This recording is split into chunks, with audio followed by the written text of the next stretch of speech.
Pemirsa, bagaimana mengungkap misteri kematian diplomat muda Arya Daru Panggayunan? Kita bahas bersama dengan Wakapolri periode 2013-2014, Komjen Polisi Purnawirawan Ugro Seno. Selamat sore, Pak Ugro. Halo Pak Ugro, selamat sore. Selamat sore, Nadila. Oke Pak Ugro, langsung saja Pak. Polisi saat ini sedang menunggu hasil otopsi jenazah diplomat muda Arya Daru ini. Apakah hasil otopsi ini Pak bisa mengungkap jelas sebab dari kematian korban Pak? Iya, pada saat menemukan kondisi jenazah ya, si Arya ini di lokasi, ini kan merupakan tubuh manusia yang sudah meninggal dunia, atau biasa dikatakan dead body seperti itu. Jadi mudah-mudahan di TKP tidak buru-buru diangkat jenazah ini. Jadi benar-benar dokter forensik itu melakukan pemeriksaan dengan teliti, dengan cermat di TKP, termasuk posisi tubuh korban sebelum diangkat ke rumah sakit di situ. Nah, kemudian tim identifikasi biasanya ada dari kalau dulu Pusiden ya, sekarang pakai In-Apis, itu dengan segala peralatan yang ada berusaha secara teknis menemukan sidik jari dan sebagainya untuk olah TKP. Olah TKP juga dilakukan selama beberapa jam kalaupun seharian sampai tuntas. Nah, apabila data-data dari TKP tadi sudah terkumpul, biasanya polisi mengambil menganalisa bahwa peristiwa ini harus dilihat 50% adalah pembunuhan, 50% adalah bunuh diri. Oke. Nah, sambil paralel berjalan, tim yang ditugaskan satu melihat indikasi pembunuhan, satu indikasi bunuh diri, mereka bergerak mulai dari teman, sahabat, mungkin rekan-rekan yang sering berkumpul di situ.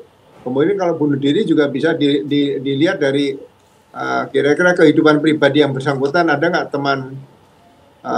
teman dekatnya, mungkin baik teman laki-laki atau perempuan yang sering berkomunikasi dengan yang bersangkutan, sehingga motif daripada kalau itu bunuh diri juga bisa diungkap, dan motif kalau itu pembunuhan juga bisa diungkap. Jadi sekali lagi, jangan berfokus pada itu pembunuhan atau hanya bunuh diri saja. Oke. Pak Ugro, saat ini kan polisi sedang membuka peluang untuk melakukan ekshumasi. Sebenarnya dalam pembongkaran makam seperti ini apa saja sih Pak yang bisa didapatkan oleh penyidik?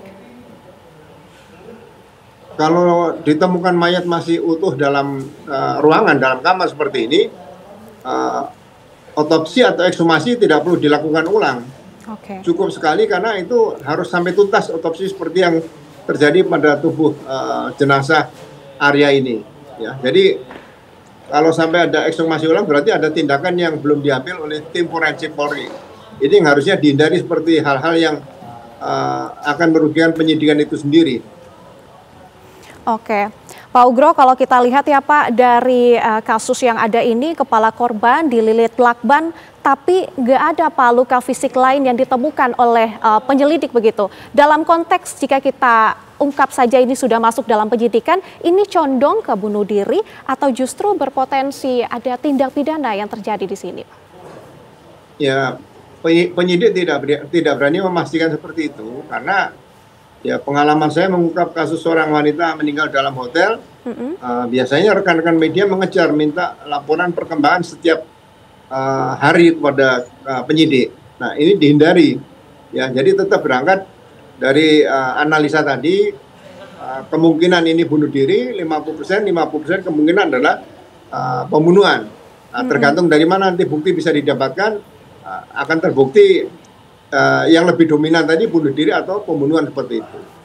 Oke Pak Ugro, tapi sampai saat ini kan pihak kepolisian masih menunggu hasil penyelidik itu. Kita ingin tahu juga Pak Ugro, sejauh ini apakah pernah menangani kasus yang sama seperti kasus yang sedang ditangani saat ini, Pak Ugro? Ya, tahun 96 saya pernah dilapori seorang wanita yang meninggal dunia di dalam hotel di Surabaya. Kemudian setelah saya putuskan 50% bunuh diri dan 50% pembunuhan, kita mulai melakukan penyidikan. dan diperiksa oleh dokter forensik juga, akhirnya kita berani menyimpulkan dengan hasil penyidikan di lapangan, kemudian scientific crime investigation di situ, kemudian ditambah dengan penyidikan keterangan beberapa saksi, ternyata wanita ini bunuh diri dengan berbagai keterangan saksi-saksi, misalnya dia kenal dengan rekan-rekannya yang magang di hotel tersebut karena dia kenal, dia malu dan sebagainya, dan ditemukan buku hariannya. Akhirnya kita bisa pastikan bahwa ini adalah bunuh diri. Oke Bapak, tapi kalau dari pengalaman Bapak, apakah Bapak bisa memberikan dugaan dari kasus seperti ini Pak? Ya memang ini agak aneh, kepala ditutup pakai lakban ya. Betul. Makanya saya tidak tahu, kalau saya hanya membayangkan saja. Jadi semacam simulasi saja. Iya. Apakah ada luka-luka ruda paksa dengan kekerasan terhadap korban? Kalau tidak ada, ya kemungkinan memasang lakbannya bagaimana? Apakah ada potongan lakban di situ yang dibuang sembarangan, ya kan? Apakah ada buku bacaan-bacaan yang dia baca berkaitan dengan misalnya kaitan bunuh diri dan sebagainya? Ini harus bisa dibuka. Termasuk data dari HP juga harus bisa dibuka di situ. Apa yang dia pernah lakukan pun bisa dibuka dari situ, sehingga ini petunjuk atau mungkin ada dokumen yang bisa menunjukkan bahwa itu nanti akan menjadi alat bukti bisa diungkapkan untuk membuka tabir tentang meninggalnya seorang diplomat di wilayah Menteng ini. Oke Pak Ugro, tapi kalau kita melihat bagaimana pandangan publik terkait dengan kasus ini, banyak yang menduga bahwa kemungkinan korban ini dibunuh oleh pihak terdekat yang mengetahui lebih dekat dengan korban. Ini gimana penilaian Bapak? Ya, kalau penyidik harus hati-hati ya, tidak bisa berdasarkan pakai persepsi atau hanya teori kemungkinan saja, karena ini menyangkut nyawa manusia, ya kan? Dengan kemudian pembuktian secara forensik, ini kan taruhannya profesional Polri kan diuji di sini untuk menangani kasus ini. Jadi ya silahkan informasi semua masuk, perlu dicatat saja, tapi ini bisa harus dibuktikan ke depan nanti, ekstra hati-hati bahwa ini akhirnya ditemukan bunuh diri atau pembunuhan seperti itu. Jadi jangan ragu-ragu kalau ada pendapat-pendapat dari netizen nanti yang mengatakan bahwa oh ini lebih cenderung pembunuhan. Ya, tidak boleh diabaikan, juga tidak boleh terlalu diperhatikan seperti itu. Oke, dan Pak Ugro, ini kan juga menyangkut seorang diplomat aktif ya Pak. Dalam proses penyelidikan ini, apakah ada pendekatan khusus yang dilakukan oleh pihak penyelidik terhadap kasus ini, ataukah ini sama saja dengan kasus-kasus lainnya Pak? Ya mungkin yang jelas standarnya sama ya. Tapi kalau menyangkut seorang diplomat mungkin ada kemungkinan lain yang perlu dikaitkan ke situ. Jadi menyangkut pekerjaan ya. Jadi ya jangan dilepaskan. Jadi sama misalnya dulu pernah saya di Jakarta Pusat tahun 92 menangani ditemukannya seorang mayat di samping Masjid Sunda Kelapa. Ternyata itu adalah perampokan dan pembunuhan karena kendaraannya hilang.